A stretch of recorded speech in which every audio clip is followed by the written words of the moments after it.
Assam agriculture university বা অসম কৃষি বিশ্ববিদ্যালয়ৰ যেটো কাউন্সেলিং ডেট ঘোষণা কৰিছে ইউজি কোৰ্সৰ কাৰণে তেতিয়া বহুতে মানে ষ্টুডেণ্টে তেতিয়াৰ পৰা বহুত ষ্টুডেণ্ট বা কেণ্ডিডেটে এই বিষয়ে কমেন্ট কৰি আছে যে কি ডকুমেন্টছ লাগিব কাউন্সেলিংত কি ডকুমেন্টছ লাগিব এডমিশন একেলগে হ'বনে এই বিষয়ে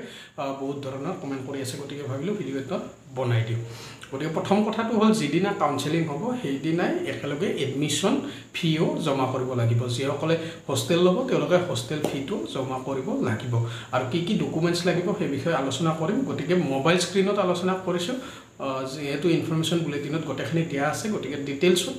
মোবাইলৰ স্ক্ৰিনত সকলোখিনি কথা আলোচনা কৰিছো এই ভিডিওটোৰ জৰিয়তে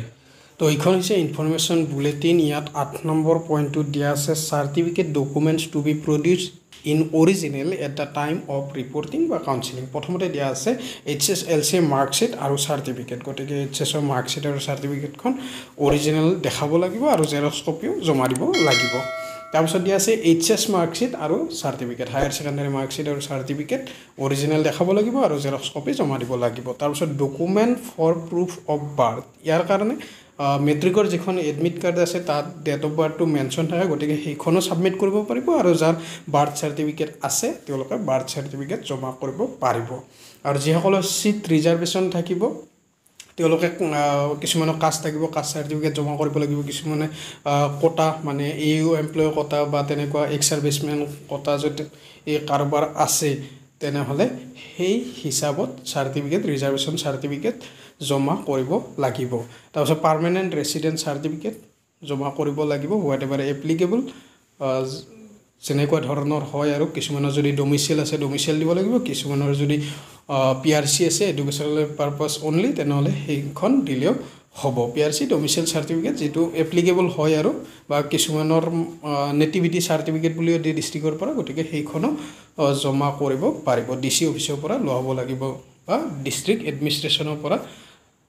সাৰ্টিফিকেটখন লোৱা হ'ব লাগিব পাৰ্মানেন্ট ৰেসিডেন্ট সাৰ্টিফিকেট তাৰপিছত আহিলে স্পন্সৰশিপ সাৰ্টিফিকেট এইটো হৈছে যিসকলে সাৰ্ভিসত থাকিব বা ICR VCR পৰা আহিব তেওঁলোকৰ কাৰণেহে এইটো এপ্লিকেবল হয় স্পন্সৰশিপ সাৰ্টিফিকেট তাৰপিছত আহিলে গেপ সাৰ্টিফিকেট যিসকল কেণ্ডিডেটৰ একাডেমিক গেপ আছে মাজতে 2-3 বছৰ একাডেমিকৰ লগত জড়িত নাই মানে কোনো ইনষ্টিটিউটত পঢ়ি থকা নাই ঘৰতে বহি ড্ৰপ দিছে বা গেপ দিছে তেওঁলোকৰ কাৰণে এই গেপ সাৰ্টিফিকেটখন বিচাৰি if the candidate discontinue his or study after the qualifying examination মানে higher secondary examination he shall have to furnish a gap certificate only from local police authority গতিকে ইয়াত এনেক্সাৰ 1 ইনফৰমেশন বুলেটিনত ফৰমেটটো দিয়াই আছে ইয়াতে বহুতে প্ৰশ্ন কৰি আছে যে লোকেল পুলিচ ষ্টেচনে সাৰ্টিফিকেটখন নিদিয়ে গতিকে কেনেকৈ আমি পাম ইয়াৰ কাৰণে প্ৰপাৰ যেটো প্ৰসিডিউৰ হয় হেটো পুলিচ ষ্টেচনৰ পৰা খবৰ ল'ব লাগিব কাৰণ মই যিমানখিনি গম পাও এই প্ৰসিডিউৰটো কিছুমান লোকেল পুলিচ ষ্টেচনে আগতে দি দিছিলে সাইন কৰি দি দিছিলে ফৰমেটটোত কিন্তু এতিয়া যেটো প্ৰসেস হৈছে আমি আৰ্মি ইন্টাৰভিউৰ কাৰণে যেটো পুলিচ ভেৰিফিকেশন কৰো তেনেকুৱা ধৰণে SP অফিচত এপ্লাই কৰিব লাগে যে আমাক গেপ সাৰ্টিফিকেট লাগে এইটো ফৰমেটত গেপ সাৰ্টিফিকেট লাগে তাৰ পাছত পুলিচ ভেৰিফিকেশন হয় পুলিচ ভেৰিফিকেশনৰ পিছত পুলিচ ভেৰিফিকেশন ৰিপৰ্টটো একেলগে দি দিয়ে আৰু যিখন ফৰমেট থাকে তাতো সাইন কৰি দিয়ে যিজন মানে অথৰাইজ পাৰসন থাকে লোকেল পুলিচ ষ্টেচনৰ বা SP অফিচাৰ যিজন অথৰাইজ পাৰসন থাকে তেওঁলোকে সেই ফৰমেটটোত সাইনটো কৰি দিয়ে ফৰ্মখন ফিলআপ কৰি সাইনটো কৰি দিয়ে লগতে পুলিচ ভেৰিফিকেশন ৰিপৰ্ট এটাও পাই যায় SP অফিচৰ পৰা গেপ সাৰ্টিফিকেটৰ কথাটো হ'ল তেনেকুৱা গতিকে তেনে ধৰণে উলিয়াব লাগিব গতিকে সকলোখিনি ইনফৰমেশন লোকেল পুলিচ ষ্টেচনত সুধিলে বা SP অফিচত সুধিলে গম পাই যাব তাৰপিছত আহিলে মেডিকেল ফিটনেস সাৰ্টিফিকেটৰ কাৰণে ইনফৰমেশন বুলেটিনৰ এটা ফৰমেট দিয়া আছে সেইখন ফিলআপ কৰিব লাগে আৰু ওচৰৰে যিখন গভৰ্ণমেন্ট হস্পিটাল আছে তাত গলে যিজন ডক্টৰ থাকে তেখেতক কথাখিনি ক'লে বুজাই দিলে এখন মেডিকেল ফিটনেস সাৰ্টিফিকেট দি দিব যেটো ফৰমেট দিয়া আছে সেইখনত সাইন কৰি দি দিব আৰু ফৰমেটটো হৈছে এনেক্সাৰ 2 তাৰপিছত আহিলে নো অবজেকশন সাৰ্টিফিকেট যিখিনি ইন সাৰ্ভিস ক্যান্ডিডেট আছে তেওঁলোকৰ কাৰণে এপ্লিকেবল হয় নো অবজেকশ্যন চাৰ্টিফিকেট যিসকলে VFA চাকৰি কৰি আছে তেওঁলোকে যদি ভেটেনাৰী পঢ়িব বিচাৰে তেওঁলোকে নো অবজেকশ্যন চাৰ্টিফিকেট দিব লাগে আৰু একেদৰে যদি কোনোবাই ভিলেজ লেভেল এক্সটেনশ্যন ৱৰ্কাৰৰ কাম কৰি আছে তেনেহ'লে তেওঁলোকৰ যদি এগ্ৰিকালচাৰ BSc পঢ়িব বিচাৰে তেওঁলোকে নো অবজেকশ্যন চাৰ্টিফিকেট দিব লাগিব গতিকে এইখিনি আছিলে নো অবজেকশ্যন চাৰ্টিফিকেট ইন সাৰ্ভিস কেণ্ডিডেটসকলৰ কাৰণে মেডিকেল চাৰ্টিফিকেট সকলোৱে দিব লাগিব